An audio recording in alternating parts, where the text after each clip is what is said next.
Hello, everybody. Welcome to Youth Connect. I'm Aiden, I'm Kevin. I'm Joshua. I'm Nibras. I am Logan. I'm Jeffrey. and welcome to our Youth Connect. Hello, everybody. Welcome to an amazing episode of Youth Connect. Interesting fact today, we've got the whole team here today. It's going to be a show that is going to be absolutely fantastic, and I know it's going to be a show that you are going to love. For those who don't know, what in the world is Youth Connect? Youth Connect was a news, interest, entertainment show that was created during the pandemic for the community, by the community. And everyone here is advocates of all abilities, and we are here to share our talents because we are very big and really sharing and getting our names out there. From going from jobs, from directing, writing, as chefs, speakers, musicians, artists, you name it, and we want to do it.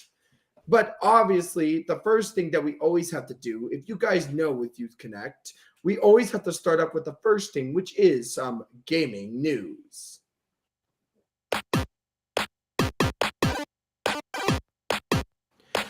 So guys, I got you some gaming news, but interesting factor from this, I got a request from a fan from last week's show that they really wanted me to check out. So what is today's Spotlight Game of the Week suggested by a fan?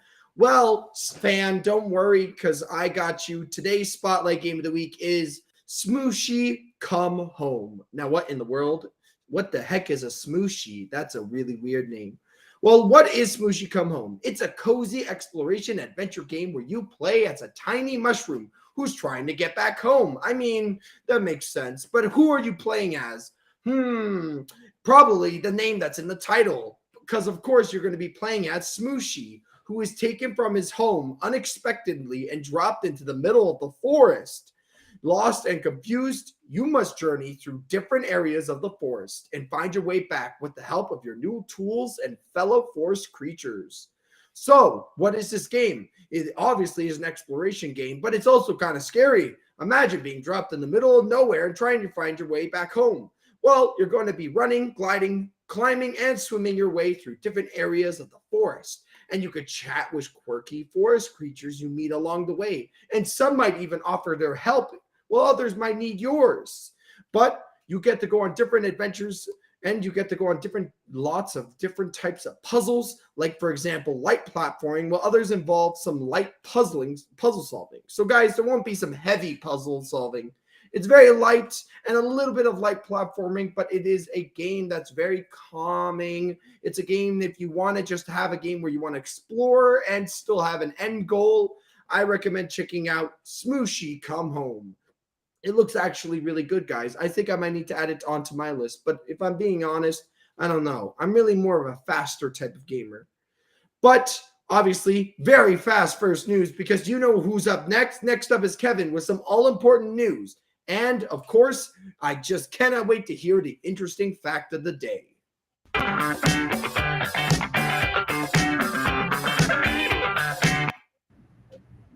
Hello, everyone. Welcome to Youth Connect with me, Kevin Aruja. For now, let's go over to our headlines. Olivia Chow officially takes office as a mayor of Toronto. The Toronto International Film Festival organizers hope for a swift resolution of Hollywood strikes with 2 months until festival. At least one damaging tornado touches down in Ottawa. And Evander Roeder officially signs with Toronto Raptors. Olivia Chow encouraged residents to envision a more compassionate and affordable Toronto on Wednesday as she officially took office as a mayor in a city facing major housing and financial challenges. The 66-year-old former NDP MP and past councillor, the first person of color to lead Canada's most popular city, drew on themes familiar to her election campaign as she made her first speech as mayor, casting Toronto as a resilient city primed for change. Her remarks made overtures the shortage of affordable housing and a transit system burdened by service cuts, while taking a jab at what she called the city's reluctant partners in the provincial and federal government for withholding a bailout of Toronto's pandemic-ravaged finances. This year's city budget is shortly $1 billion, largely driven by increased shelter costs and decreased transit revenues. Chow would not commit to overturning the controversial policy on Wednesday, even as she critics argue it violates own standards against turning people away based on immigration status. She pressed Ottawa for an additional 100 help shelter refugees, calling it a federal responsibility. During a by-election campaign, Ford-backed ex-police chief Mark Saunders had said a child mayoralty would be an unmitigated disaster.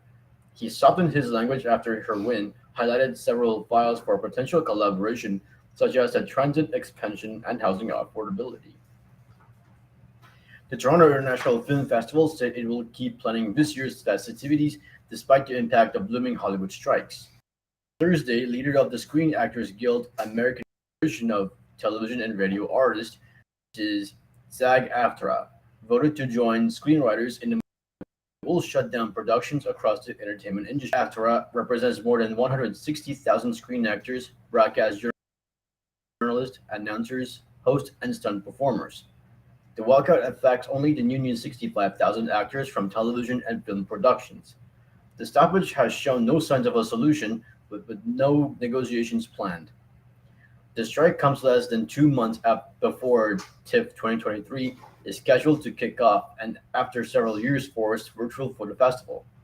Last year's event was the first held in person since 2019, while TIFF was held in both 2020 and 2021. It was a scaled-back version of the usually mammoth event with fewer showings and capacity restrictions in place. TIFF's first year operation during the pandemic in 2020 saw the festival make about $26 million in revenue, nearly half of what it took in a year before. At least one tornado touched down in the South Ottawa suburb of Barrhaven, damaging homes and knocking down tree branches and backyard fences. An estimated 125 homes in the area were damaged as a severe weather moved throughout the region with the heavy rain and strong winds on Thursday afternoon. Ottawa police said a tornado touched down in the Half Moon Bay area of Barrhaven at approximately 12:45 p.m. Environment Canada issued a tornado warning for Ottawa at approximately 12:45 p.m. Shortly before witnesses reported the tornado touchdown in Barrhaven. A second tornado warning was issued at 2:45 p.m., but was lifted a short time later. The David Sills of Western University Northern Tornadoes Project tells CTV News Ottawa at least one damaging tornado touched down to Ottawa on Thursday afternoon. Maybe more. Investigators with the Western University Northern Tornadoes Project will be traveling from London to Ottawa Thursday afternoon to assess the damage. And in sports news, Dennis Schroeder is officially a member of the Toronto Raptors. The veteran point guard was announced as a Toronto Raptors' latest free agent signing today. Media reports have said for weeks that Schroeder was coming to Toronto. He averaged 12.6 points, 4.5 assists, and 2.5 rebounds per game for the Los Angeles Lakers. The 29-year-old Schroeder averaged minutes over 66 games last season, 50 of them starts. He is expected to become the Raptors' starting point guard, replacing Fred VanVleet, who signed the Houston Rockets in off-season. In today's weather forecast, we got cloudy this afternoon. The temperature is now 24 degrees. And tomorrow we will get a risk of thunderstorms, and the temperature will be 26 degrees.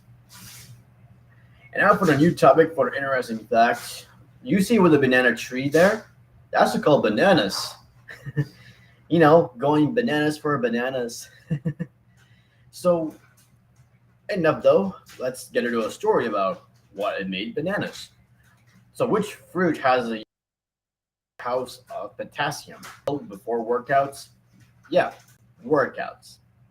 You guessed it, we're talking about bananas. Whether you're a big fan of bananas or just learning about them for the first time, you're going to love my list of banana fun facts. But the fact is, though, bananas are a berry.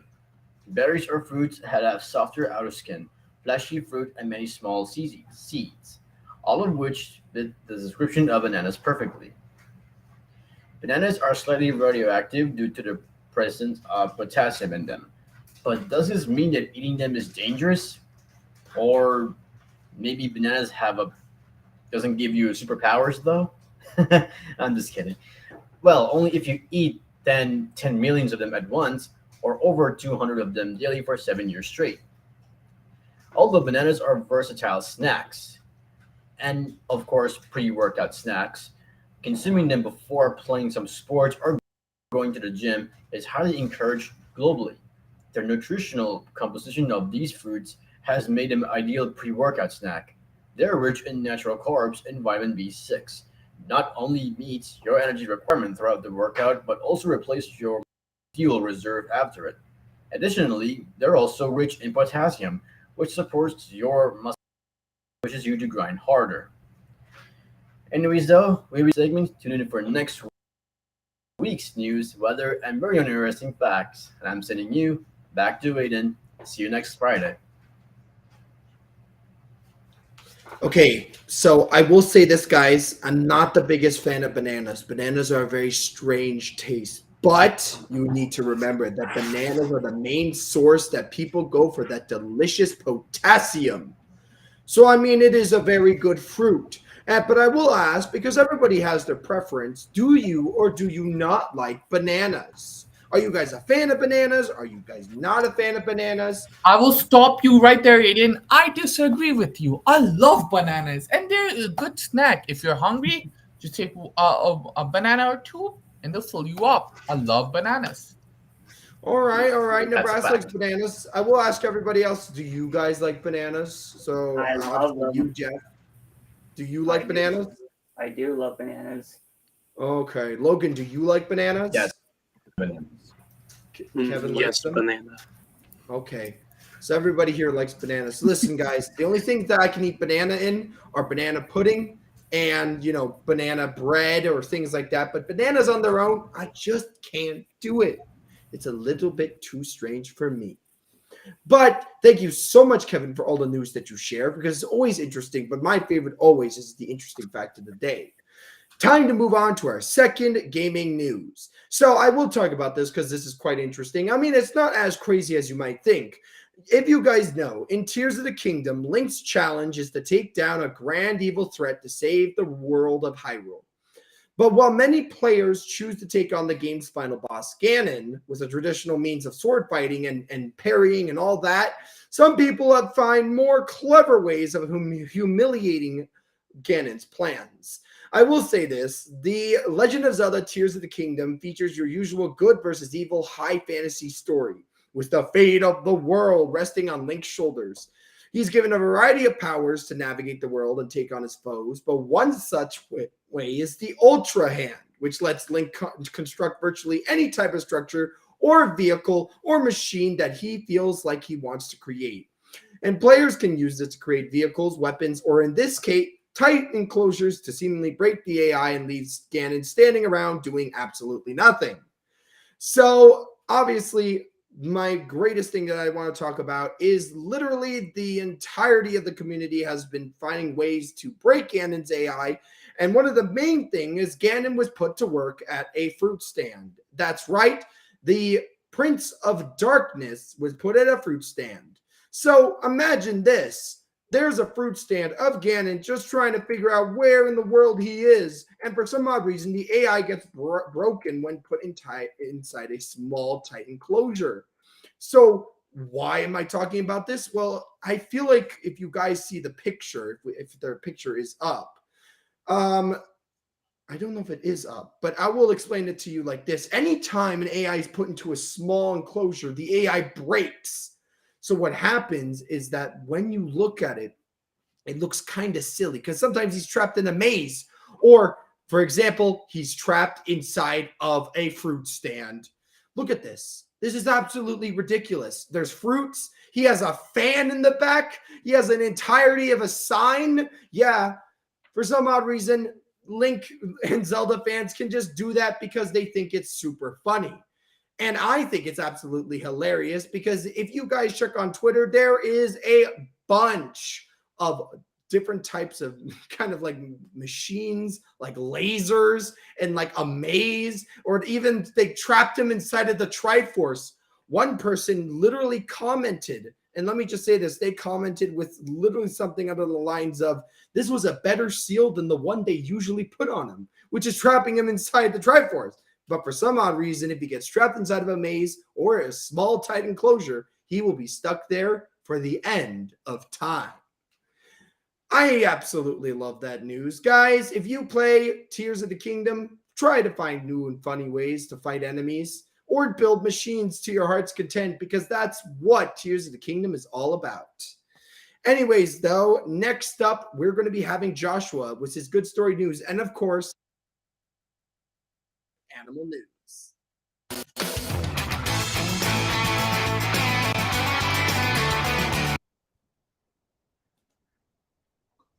Good afternoon. Welcome to Connect Now for a good news story. Oliver Johnson turned 8 years old on July 9 in his home in New Zealand. Lonely by nature, his mother had just the idea of what might cheer him up. Young Oliver is obsessed with trucks. He knows the name of every truck and every truck manufacturer and every trucking company, and his mom, Catherine, offered $50 to anyone who would give him a ride in their big rig for his big day. Catherine hopped one truck drive. Catherine hoped one truck driver would take up the offer, but instead Barry Hart, owner of Hart Haulage Trucking, decided to take it 2 steps further and organize the whole convoy. Then it got almost out of hand, with 40 trucks and drivers signing up to be part of the Oliver Johnson convoys. So many signed up that Hart had to organize the convoy like a parade and called authorities to help manage traffic. He said he saw a boy who felt like he needed some friends around him, and he couldn't do any less. Catherine has heard from other members who donated a birthday cake and their best wishes to her son.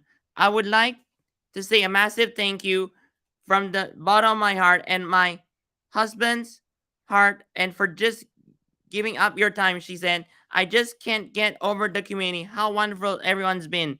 Wow, this goes to show what incredible things the community can do. Now for another good news story.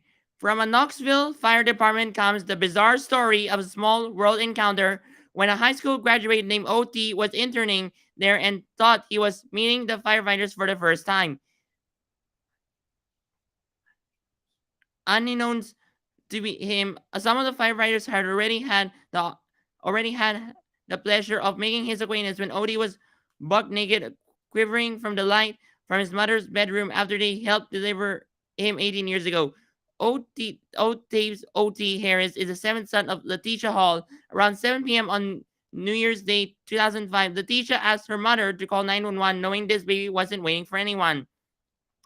Firefighters Kevin Fades and Mark Wellbanks from the Knoxville Fire Department arrived to help deliver Hall's baby, clamp off and cut the umbilical cord, and hang around until an ambulance arrived to take Hall and OT to the hospital. Fast forward 18 years, and OT had graduated from high school and was accepted into the Knoxville into the city's program, a paid internship that allows departing students to intern at different civic departments. Fadis said he remembered the day as clear as ever, as the first time he got a call for such a thing. He recalled that his mom, Letitia, was so cool as a cucumber, saying that there wasn't a time to go to the hospital. His colleague, Will Banks, has delivered 6 in his career as a firefighter, but OD was the only spontaneous one, with the whole thing taking less than a minute. It's a small role, and though OT doesn't have an interest in fighting fires or delivering babies, he was very appreciative of the opportunity to thank the two men who have a unique place in his life story. Now turning to animal interest news. Zookeepers threw a coming out party for the baby calf of an okapi couple, a rare one of the least known and understood species on the planet. Known as the forest giraffe, the endangered mammal was born at Chester Zoo in England on May 12. The adorable calf named Arabi has been snuggled up in a nest behind the scenes, but has now taken her first tentative steps outside at 6 weeks old. Conservationists hope the bird will shed new light on this shy and elusive species, which is classified as endangered, but only scientific discovery in 1901.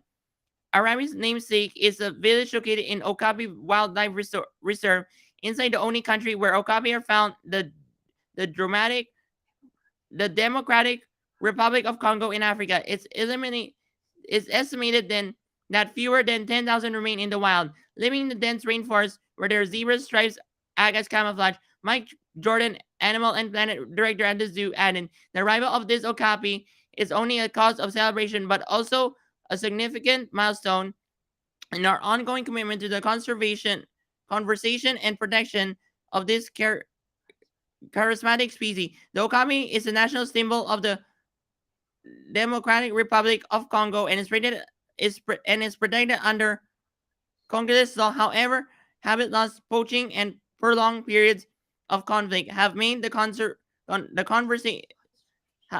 have made conservation more challenging. Conservation experts from Chester Zoo are now caring for a total of 6 okapi living in the UK. This is Judge Shore reporting for you, Connect. That's it for me now. Send it back to you, Aiden. Okay, so, So, guys, I will say this. I'm going to take the okapi. Guys, doesn't it look like a zebra? But obviously, it doesn't look exactly like a zebra. It kind of looks like a mixture if I put a zebra and a horse together. Like the bottom of the legs are zebra colored, and so is the butt. But then the main body's just like pitch black. That's so interesting. And it's an endangered species, so thank goodness for that. I will ask everybody else. So you, Logan, and you, Nibras, and of course, Joshua, if you want to say what's your favorite type or what your favorite part of that news was. I like the okapi one. That was very cute. You know what? Saving endangered the okapi. species is very important. So I always love Yeah. things like that. Very important. Nibras, do you have one, or you were just kind of like, we were following it? And, All of them actually. I don't have one, but so the zebra and the horse, that was just very interesting. Cause yeah, you are right, because the back part and the legs look like zebra, but the body I don't know. It's very different. But you are right. It's a zebra and a horse combination. You know what? That's why everybody loves the animal news, because we get to hear about interesting endangered species being saved, and just hearing animal news that I definitely would not even know about sometimes. It's always great to hear your news, Joshua. Thank you so much. Now, I don't have anything for now, but who do we have up next? I'm going to keep the train moving. And next up after Joshua is Nibras with some entertainment and podcast news.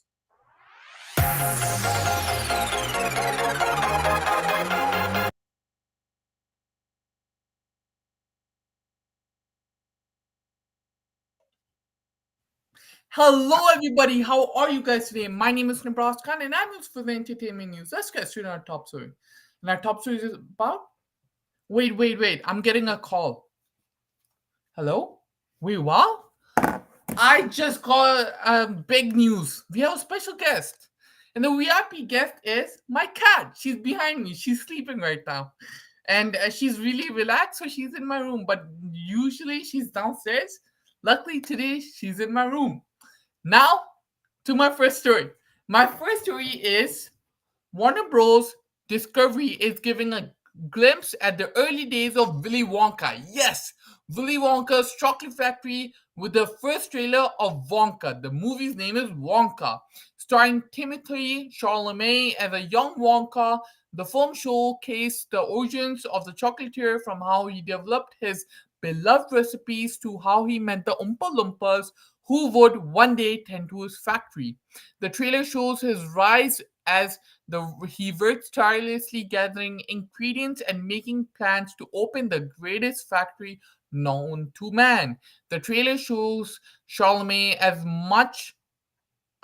a much different Wonka than the viewers are used to. Rather than the delightfully sinister facade put on by Gene Wilder or the Mechanic take on the Johnny Depp, Chalamet portrays a more optimistic, if still quirky, version of the chocolatier as he looks to revolutionize the chocolate game. Years away from ceding his factory to the young Charlie Bucket, He's full of ambition, working tirelessly to break into a stuffy, closed off industry from humble beginnings within his tiny apartment. His journey promises to be a colorful one and an upbeat one, especially with a dancing Oompa Loompa Hugh Grant. Yes, Oompa Loompa Hugh Grant is portraying Oompa Loompas. By his side, a crucial part of Wonka is the music, which is a feast for the ears in the trailer. Every adaptation of Roald Dahl's classic has music integrated to great effect, like Wilder's iconic Pure Imagination. And Charlemagne led film seems to be no exception, with plenty of talent behind its original songs, including contributions from Neil Hannon of the Divine Comedy. Audiences will be hearing a lot of Charlemagne throughout the film, with 7 musical numbers to his name. Though he's gonna be eager to tease his film is now with music calling the singing creative escape for him. It's going to be a great movie. Wonka opens the doors of the Chocolate Factory December 15, 2023. Yes. So I've been a big fan of the Willy Wonka films. First of all, when I was a kid, I was introduced to the films, the Charlie and the Chocolate Factory, 2005, Johnny Depp, and was just wonderful. But then later in the years, when I loved this film, I started watching the old one, Gene Wilder one.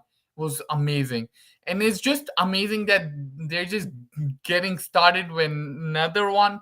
The name is Wonka. It's gonna be here in December 15th. I am so excited, and it's a prequel. It's not a third movie. It's a prequel. Before everything started, before he became the greatest chocolatier of the world, Willy Wonka, he's just very young and he's just beginning his journey, and that's all. I'm so excited. Again, just in a few months this year, we're gonna see it. If you're excited and if you have seen the previous films, comment down below. And now to my second story. Now, before I go to my second story, I like to give that factor of the day. And today's factor of the day is, drum roll, please. Did you guys know I bought a few paintings? Yes, a few additions to my room.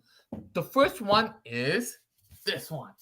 Right. If, as you can see, this was I bought this from my aunt, my mom's friend. So this one is this is very nice. It's just calligraphy. She does this. So this I love this one.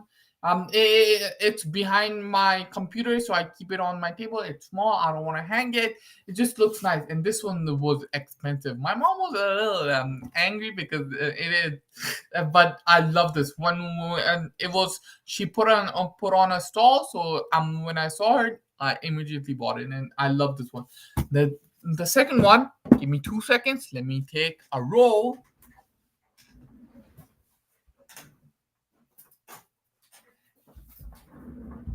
And the second one is this one. I also bought it.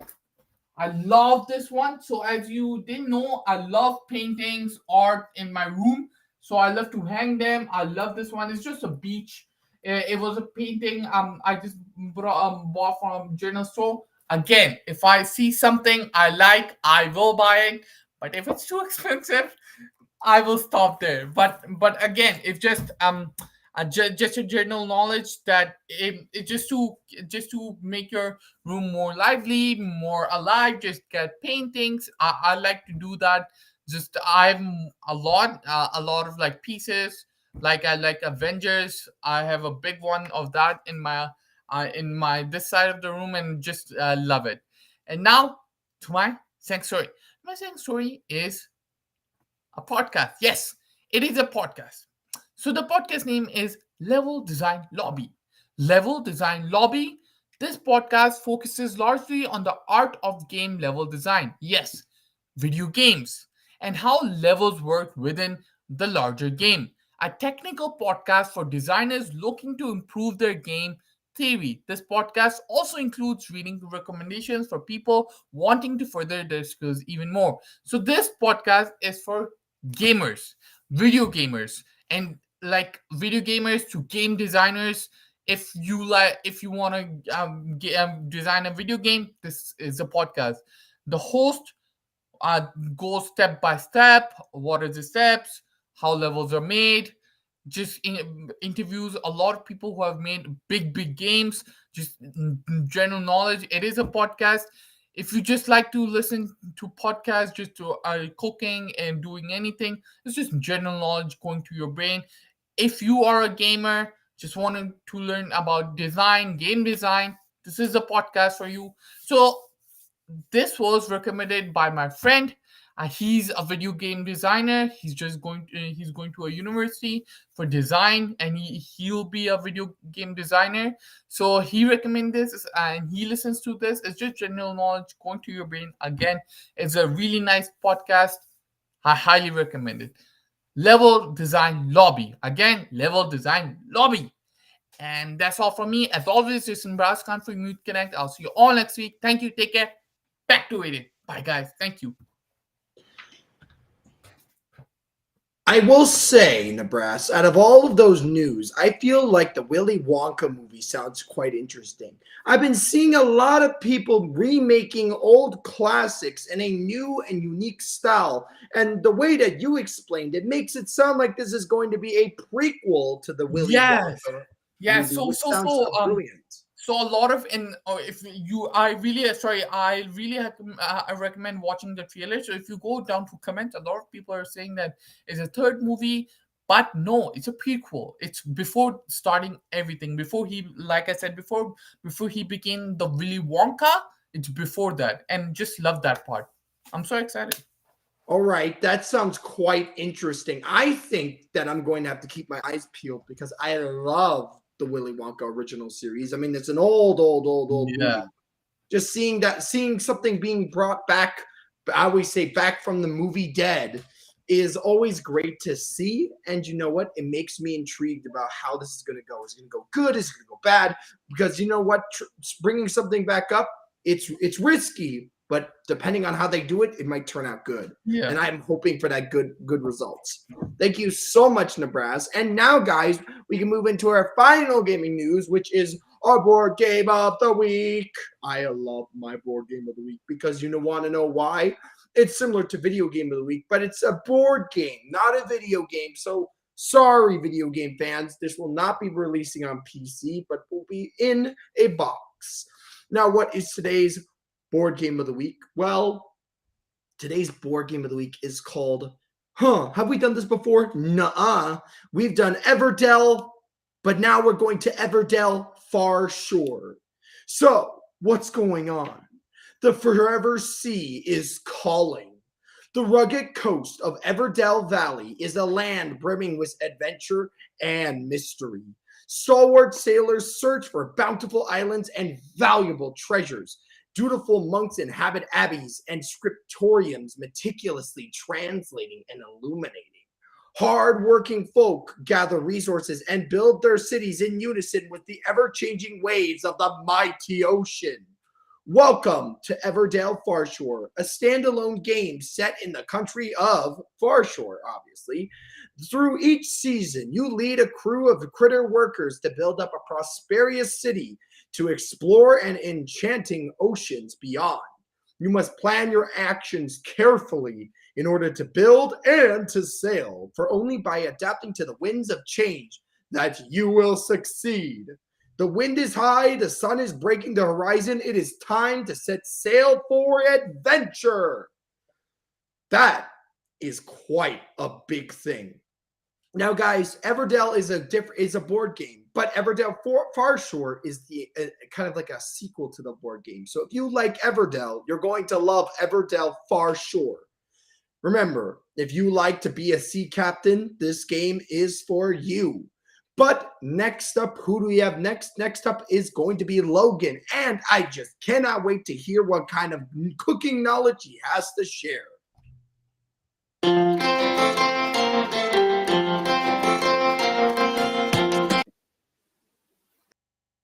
Hello, Youth Connect. I am Logan, and welcome back to the third part and possibly the final part on my series of substituting ingredients.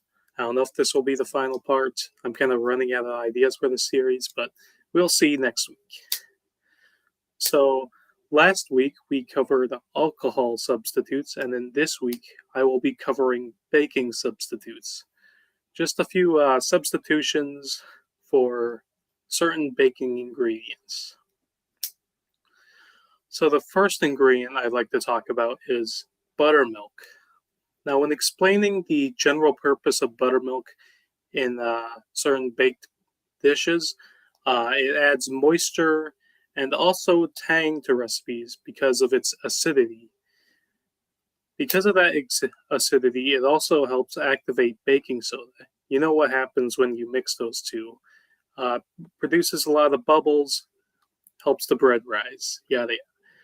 So as for substitutes to buttermilk, since we're essentially just looking for acidic milk, you can just mix a little bit of milk with some vinegar or lemon juice. Alternatively, sour cream or plain yogurt is also a milk-based product that's slightly acidic, but it is a bit thick, so you can alternatively use that but thin it down with a little bit of water. Alternatively, you can actually make buttermilk at home, and it's very easy to do so. All you need is some heavy cream and a whisk, or probably better, a stand mixer with a whisk attachment. And so you just keep whipping it using that whisk, and eventually it'll become whipped cream. And you want to go past the whipped cream stage to the point where the cream actually starts separating. And it will separate into buttermilk and butter. So on top of the buttermilk you need, this will actually yield homemade fresh butter that I'm sure will taste a lot better than the cheap stuff at the store. So, the next ingredient, following with milk, is evaporated milk or sweetened condensed milk. So, as their names would suggest, evaporated milk is, well, evaporated. And you can actually, and because of this, you can actually make it pretty easily at home. All you have to do is simmer a little milk in a saucepan until it reduces by like half. Do note though that you'll have to constantly stir it because milk burns pretty easily. For sweetened condensed milk, you just need to reduce it even further down until it gets really thick. And then you add sugar to add that little bit of sweetness. So next up, I will talk about a few substitutes for sugar. Now for granulated white sugar, it's generally okay to use the same amount by volume of other sugars like brown sugar, raw sugars like cane sugar, palm sugar, or turbinado, or even just artificial sweeteners like Splenda. Do note though that you should probably avoid using icing sugar, confectioner sugar, powdered sugar, all those different names for it. Basically, the very, very fine sugar, because it's, well, way too fine. It will compromise the texture of your recipe. Now, if you want to substitute brown sugar, a pretty easy fix is to just use the same amount of granulated sugar and a little splash of molasses, because that is exactly what brown sugar is. Just white sugar with just a little bit of molasses until it coats every granule and it has the texture of like wet sand. Next up, I will go over some flour substitutes. So you probably didn't notice this, but cake flour and bread flour are actually basically the same thing as all-purpose flour with just a little bit of modifications. So bread flour is literally just all-purpose flour mixed with a little bit of baking powder. Therefore, instead of buying a whole bag of bread flour, you can easily substitute it in your recipe by just using all-purpose flour and baking powder. The same is true for cake flour, but instead of using baking powder, it adds a little bit of cornstarch. Now, there are certain other flours that can't simply be substituted with all-purpose flour. Almond flour would be a good example. And actually, almond flour, I didn't know this for a long time, but almond flour is literally just ground up almonds until it's like the consistency of flour. The same is true for like oat flour and rice flour. It's just a grain, but it's all grounded up into a fine powder. Same with potato flour as well, although that would require drying out the potatoes using a dehydrator, which you probably don't have in your home kitchen, so it's not very easy to substitute. And so for the final one I will go over, the final ingredient is chocolate. So let me just take a look at what my notes have to say about substituting chocolate. Okay, I see. You don't do that. So anyway, that would conclude the third part and potentially the final part on this series of substitution. We'll see next week what the future holds. Anyway, back to you, Aiden. All right, Logan, part 3 of your substituting ingredients, and I absolutely agree with you. There is no way in any form of universe or alternate reality we do not substitute chocolate. There's no way around it. There's no grinding this mixture of potato or like this mixture of pumpkin that people have been suggesting. You cannot replace the taste of chocolate. It is a no-no. You can't, guys. Never replace chocolate. Unless you have a milk allergy, then obviously you can. But then you can use dark chocolate. Because get it? Dark chocolate obviously doesn't have milk chocolate because milk chocolate has milk. So dark chocolate must have no milk. Right? No, obviously not. If you guys can, just get something similar like vanilla or something like that. But I agree with you 100%, Logan. Now, Logan, I will ask you, do you have anything planned or are you kind of like coming up with ideas still for your next cooking kind of like tips and tricks? Oh, I still have a few ideas in mind, but I'm not sure if I'll continue the substitution series. You know what? That's fine. Absolutely. It's very good to spice it up and try something new always. Now, thank you so much, Logan, guys. And that has been our live chef with his cooking knowledge, our cooking expert. And next up, who do we have? I always say it's the cherry on top and the finale of Youth Connect. Next up, we have Jeffrey, our live musician.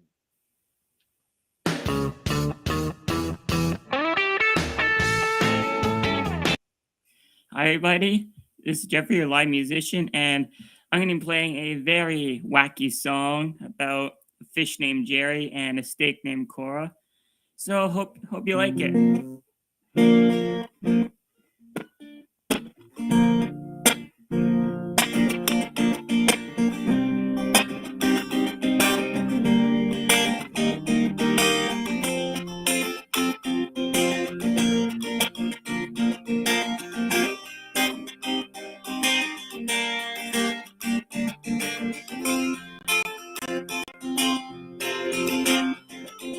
And a fish named Jerry, who was found on a ferry, and people said that it could fly.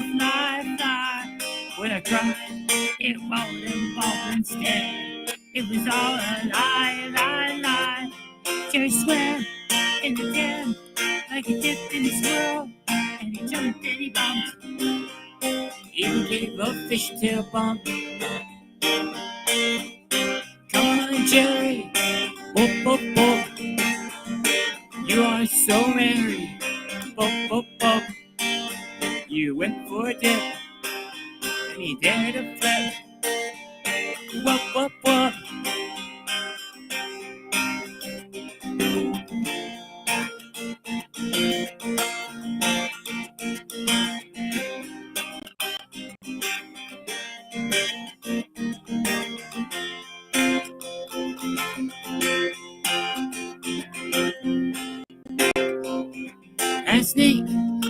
Cole, who was found in a bar with skin so smooth and shiny. I stand in Cora, her mom lived in a bar with skin so smooth and shiny and legs so teeny tiny. Go, go, go. When I tried, she slithered. No, no, no. Why you gotta be like that, Cora? I thought you could waka, waka, waka, waka, waka, waka, waka, waka. Come on, Cora. Oh, oh. Why you gotta be so bored? Oh, oh, oh. You slithered and withered my dreams in the dust. Oh, oh, oh. Now this song is a bust. Oh, oh, oh.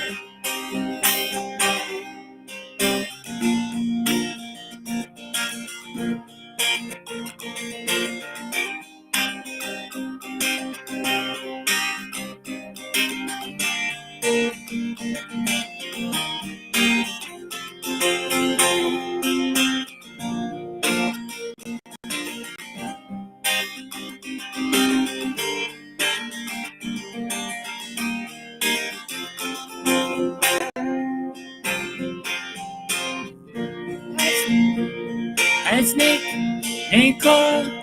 Mom lived in a bar with skin so smooth and shiny and legs so teeny tiny. Go, go, go. When I tried, she slithered. No, no, no. Why you gotta be like that, Cora? I thought you could waka, waka, waka, waka. I had a fish named Jerry who was found on a ferry, and people said that it could fly, fly, fly. When I tried, it wouldn't bubble instead. It was all a lie, lie, lie. Oh, Jerry swam in the dam like he dipped in a swirl, and he jumped and he bumped. He became a fishtail bum.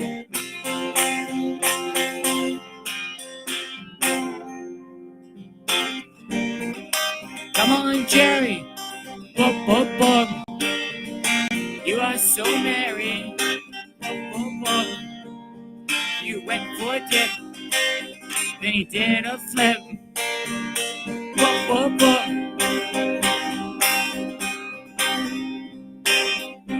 Come on, Cora. Whoop, whoop, whoop. Why you gotta be so bored? Whoop, whoop, whoop. You slithered and withered my dreams in dust. Whoop, whoop, whoop. And now this song is a bust. Whoop, whoop, whoop, whoop.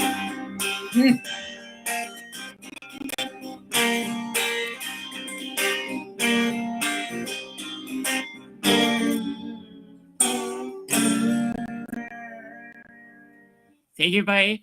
This is Jeffrey, your live musician. I'll see you all next week. And make sure to check out my website, jeffreyinkerman.com. And I'll see you next week. Bye, everybody. Back to Aiden. Okay, guys, absolutely amazing. We learned about a fish named Jerry and a snake named Cora, and we learned about all of the things that they like to do, and it's a song that gets me in the groove. Absolutely amazing, Jeff. I should throw hats to you because that was absolutely fantastic. Unfortunately, though, for our viewers, this has been the end of our Youth Connect show. If you like Youth Connect, make sure to like, comment, and subscribe. And don't forget to click the notification bell. Just waiting for that, guys, and we will see you all next time. Have a great day, guys. But of course, I want to thank my co-host. Thank you so much, Jeff. Thank you so much, Joshua. Thank you so much, Kevin. Thank you so much, Logan. Oh my gosh, I'm forgetting names here. Nibras. Thank you, Nibras, Logan, Jeffrey, Kevin, and Joshua. And now we will see you all next time. Thank you guys so much for watching and have a great weekend. Bye, guys. Bye. Bye, guys. Thanks.